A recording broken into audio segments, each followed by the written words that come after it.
Hey Jason, what's going on? Rob Cesternino, how you doing? Dude, I feel good. I mean, I would have felt better if I survived the night, but like, Yeah. no, dude, this whole experience has been crazy, and I get to talk to a bunch of cool people today. Okay, well, Jason, I'd love to hear a little bit more about your experience, and I'd love to start with the tribal council that we saw last night, where you went in and you felt like that you thought Rizzo was going to be the vote. Can you talk a little bit more about the plan that you were sold? Yeah, and I think that sold is such a good way to put it because it ain't my plan. Like it's not something that like it's homegrown in like the fields of Jason, right? It's something that was sort of pitched to me softly by Savannah. And I think that if I were to add one thing into that episode to make it like to flesh out the story a little more, it's that Savannah is like selling me this all day.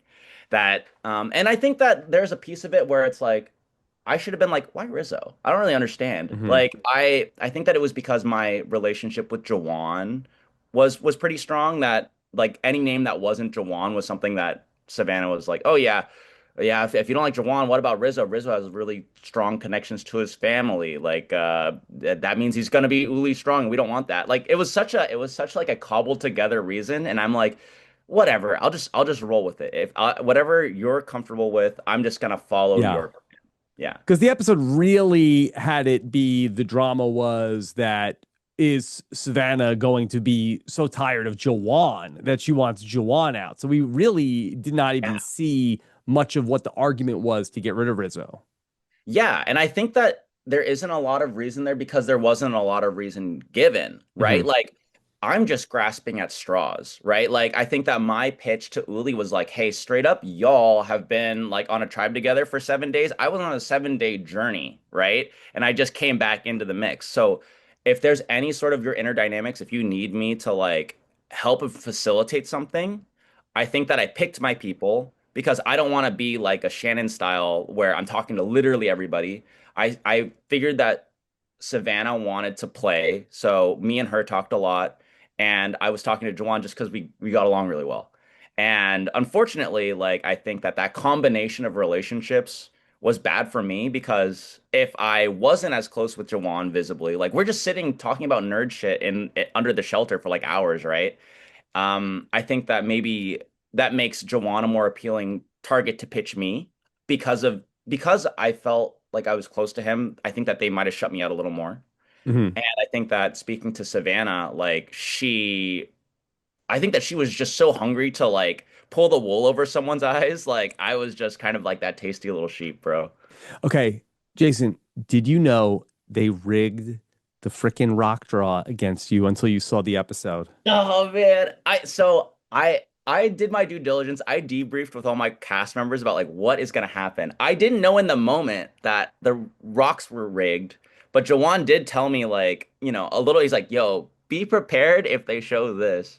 Because I remember I grabbed him like, okay, it's cool. 1 in 3. I know that like it's not great odds, but like I'm the alternate. I'm here. I'm gonna make it happen.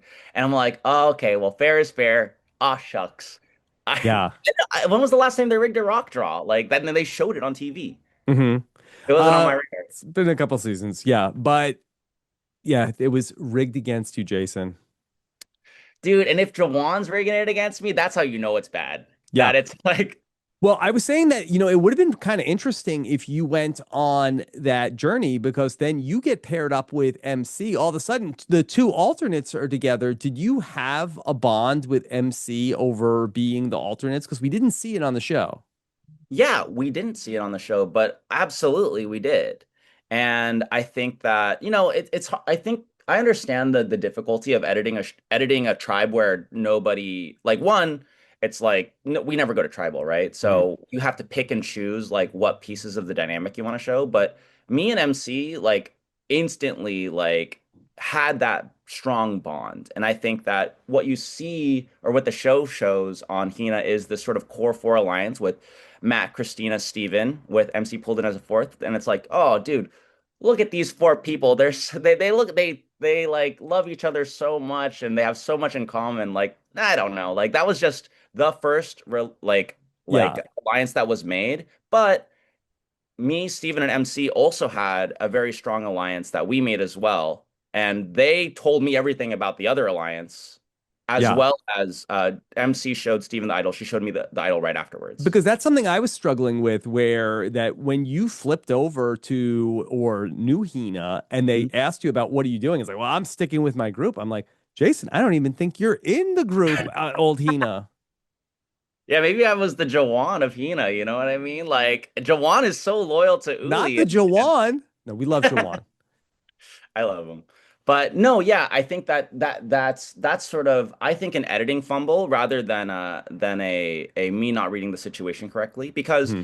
let me tell you, I show up on New Hina Beach knowing everything about Hina, knowing more than Matt, knowing that Matt is spilling everything about his perception of the dynamic that I'm at the bottom, right? So I have to play that. I have to be like, oh, well, I don't know what's going on. It seems kumbaya to me, right? Like, but I like also like I know that MC has the idol that I don't want to disclose to anyone because I know that Matt doesn't know, and I don't want to be the person that tanks MC's game either because we're both alternates. I felt like that was like a very touching moment when she showed that to me. Yeah. So I'm being cagey because I want to protect my relationships there. I think that my relationships are real and very strong. I just think that it just didn't show up on the And TV. did you know how much everybody hated the Hina chant? Dude, uh, if you're on Survivor, you're allowed to be a little cringe, okay? Like that's my 2 cents. I think that it was kind of funny.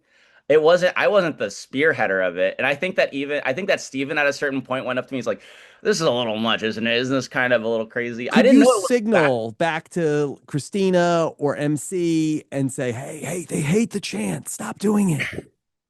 You know what's funny? Like I knew they hated the chant, but I maybe we were a little high on our own stuff. I'm like, dude, fuck them, dude. Like let them hate the chant. Turns out they really hated the They chant really and hated they it. really They hated it. really hated it. They said that they've given us the reason. They've given us the motive to destroy them because they started it with the chant. Who knew? I know, dude. I'm so sorry for being excited to be out there. I'll look at my feet the next time, you know? Yeah.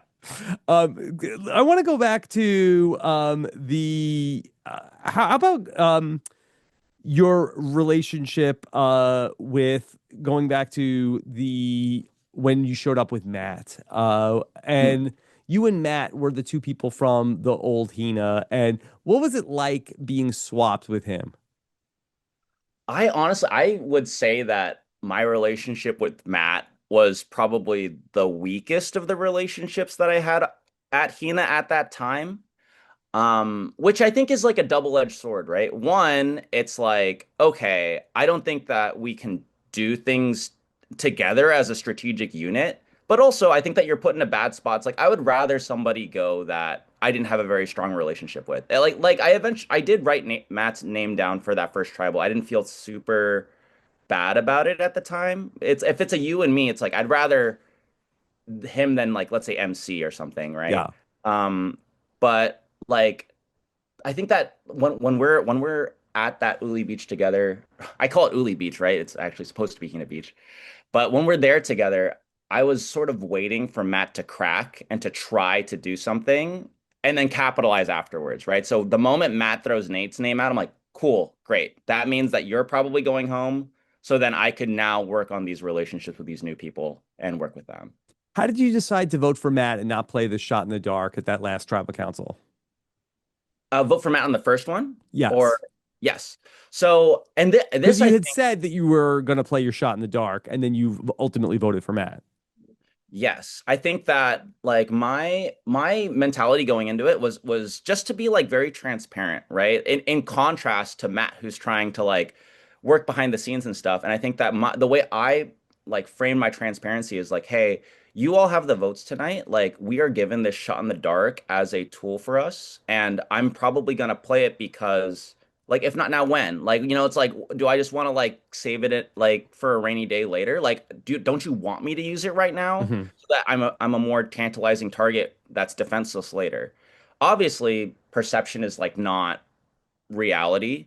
So, or intention is not perception, that is to say. And they took it really poorly. I think that Savannah came up to me. It's like, Jason, you got to start working with us if you want us to start trusting you. Rizzo comes up to me. It's like, Jason, playing your shot in the dark. I get it, but it's like, we need something to tell you that you're with us. So that starts during the Matt vote. They flip it so that I end up voting with Matt because I'm like, I do kind of agree with them, right? Like, if you want to play ball, write the name down.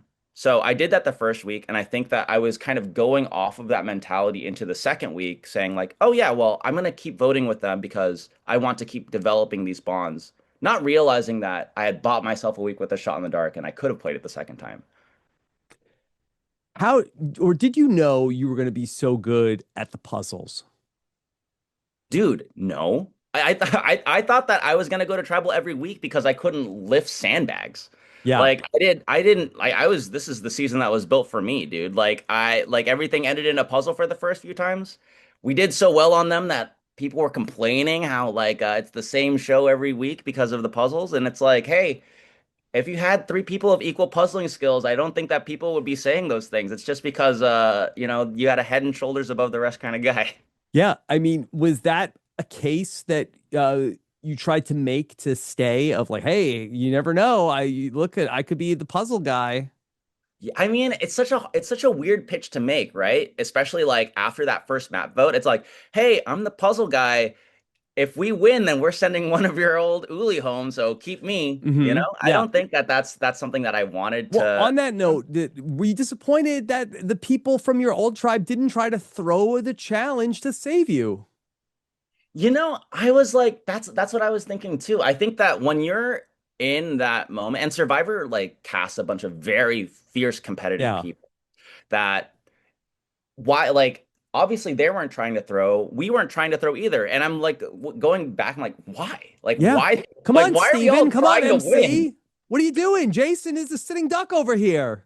I know. I should have. I was the rebound man on the outside of the cage. I should have just walked over to them and just told them, "Hey, I am going to die." Yeah. But, and this is credit to Savannah, like I actually thought I was in a better spot than I was because she was been talking to me and Yeah. she's been like telling me all of this strategy all day when no one else is talking to me. So I think that credit to her for like pacifying me.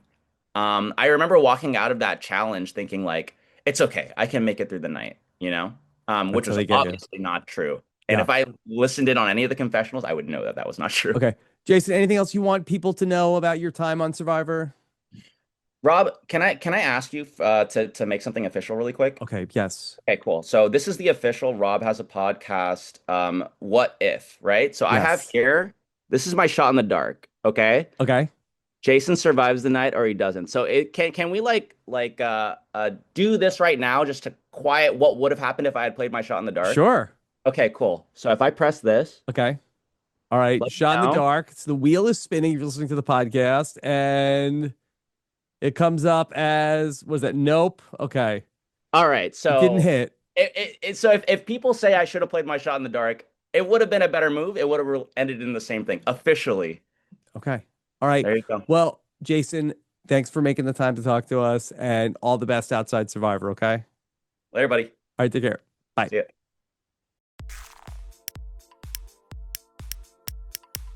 This is RHAP. We know reality TV.